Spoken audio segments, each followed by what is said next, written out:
நம்ம எல்லாரும் பாருங்க, இந்த பூமியில பிறக்கும் போது வெளியில ஒரு 80-100 ஆண்டுகள் இந்த பூமியில வாழ்றாங்க. அது மட்டும்தான் வாழ்க்கை அப்படின்ற மாதிரி நினைச்சு வாழ ஆரம்பிச்சிடுறாங்க. ஆனா அப்படி கிடையாது. நம்ம ஆவிக்குரிய உலகத்துல இருந்து தான் இங்க வந்திருக்கவே செய்யறோம். நம்ம இன்னைக்கு இங்க பார்க்குறோம், இங்க சுத்தி திடீர்னு நம்ம எல்லாம் தோன்றல.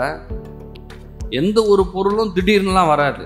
நீங்க எந்த ஒரு பொருளும் எடுத்துக்கோங்க, ஏதாவது ஒரு பொருள் இருக்குங்க, சேரு, லைட்டு பாருங்க, ஃபேன்லாம் ஓடுது, லைட்லாம் எரியுது. யோசிச்சு பாருங்க, எலக்ட்ரிசிட்டின்னு ஒன்று வேணும். யாரோ ஒருத்தர் அதை கண்டுபிடிக்கிறாங்க, ஒயரிங் பண்ணி வைக்கிறாங்க, அப்புறம் சுவிட்ச் இருக்கு, அப்புறம் இந்த ஃபேனை போய் ஒருத்தங்க வாங்குறாங்க, அதுக்கு முன்னாடி அதை மேனுஃபேக்சரிங் பண்ணுறாங்க, செய்கிறாங்க, அதை வடிவமைக்கிறாங்க, அதை ஒர்க் ஆகுதான்னு பார்க்குறாங்க. எவ்வளோ வேலை பல பேர் செஞ்சு தான் இங்கே இந்த ஃபேனை நம்ம எடுத்து மாட்டுறோம்.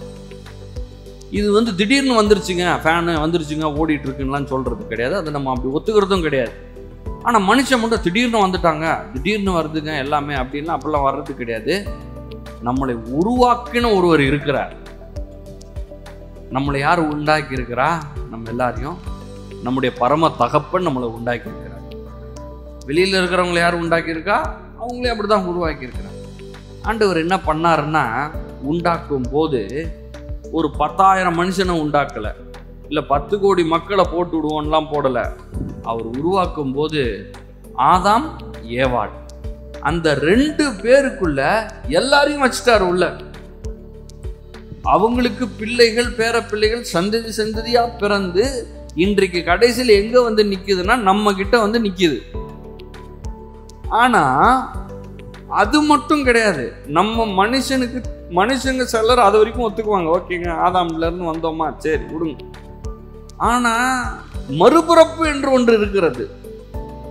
இந்த மறுபிறப்பின் மூலமாக தான் அந்த மரண ஸ்டேட்ல இருந்து, டெட் ஸ்டேட், மனுஷனுக்கு இருக்கிற அந்த தரித்திரம், கஷ்டம், கண்ணீர், வேதனை, கவலை, கடவுளுக்கிட்ட இருந்து பிரியப்பட்டிருக்கிற அந்த நிலை, இது எல்லாம் எப்போ மாறுகிறது தெரியுமா? அவன் இயேசுவை ஏற்றுக்கொள்ளும் போது, மறுபிறப்பு அடையும் போது தான் இது எல்லாமே மாற்றம் அடைகிறது. ஃபர்ஸ்ட் பிறப்புல நீங்க ஏழையா இருக்கலாம், அது பிரச்சனையே கிடையாது.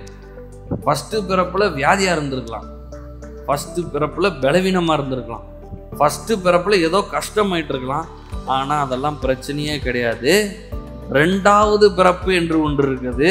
அதுதான் இயேசு கிறிஸ்து என்ற 2ஆம் ஆதாம், கடைசி ஆதாமாகிய இயேசு கிறிஸ்து. அவர் மூலமா பிறந்த பிறப்பை தான் நம்ம ரொம்பவே கன்சிடர் பண்ணணும். நீங்க ஃபர்ஸ்ட் பிறப்புல படிக்காம கூட இருந்திருக்கலாம், உங்க அப்பா அம்மா உங்களை படிக்காம இருந்திருக்கலாம், இல்லை படிக்கும்போது உனக்கு அறிவே இல்லைன்னு சொல்லியிருக்கலாம், உனக்கு எதுவும் ஏறாது, நீ எல்லாம் லாய்க்கே கிடையாது, உனக்கு மாடு மேய்க்க விடுறேன், பன்னி மேய்க்க விடுறேன்னு எதையாவது சொல்லுவாங்கல்ல கோபத்தில், அதெல்லாம் சொல்லியிருக்கலாம். அதெல்லாம் இப்போ பிரச்சனையே கிடையாது.